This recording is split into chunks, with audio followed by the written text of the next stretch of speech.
You're watching WMAR 2 News.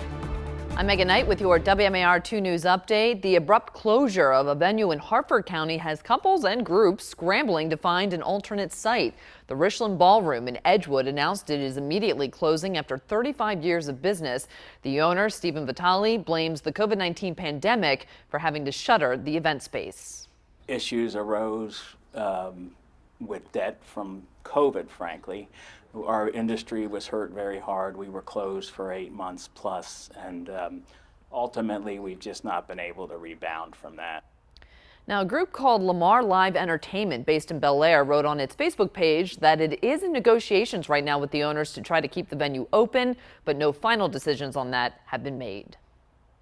Plans to replace the Civil War era train tunnel in Baltimore is being met with some resistance. A few dozen people showing up to an informational meeting with Amtrak last night about the Frederick Douglass Tunnel. It's replacing the 150-year-old Baltimore and Potomac Tunnel and will replace 5 roadway and railway bridges while also building new rail infrastructure in West Baltimore.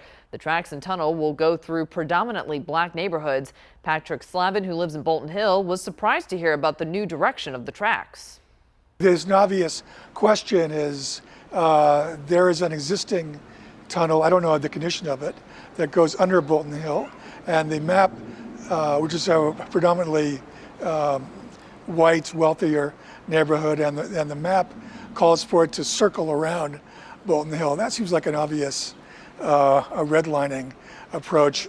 Is that the case? That needs to be investigated. Now, we did ask to speak to someone from Amtrak about this, but they declined to comment. According to their website, the next virtual and in-person meetings are scheduled for July.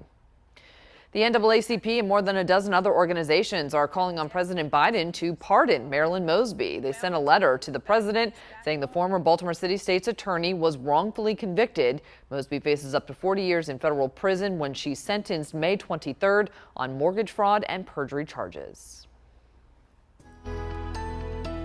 Well, we are dealing with some rain showers, but you'll notice that most of them will stay on the more general side. So we'll hear some thunder, again, some occasional heavy downpours, but temperatures, luckily for us, hang around those mid-70s, which really caps off that severe threat. So we're not really dealing with much of that anymore. You'll also notice here that the 7-day forecast continues to show a few rain shower chances going in towards Friday afternoon as well. But temperatures take a bit of a tumble back into the mid-60s to close off the work week, back into the mid-60s, but drier for Saturday. So if you're going down to the Naptown Music Feast, looking fantastic. Sunday, we have a few rain showers possible towards the morning time frame, but then we dry on out and look much nicer going into the new work week. All right, Caesar, thank you. Stay with WMAR2news.com for updates to stories throughout the day. And for your news and weather while you're out and about, you can download our app. Thanks for watching. I'm Megan Knight.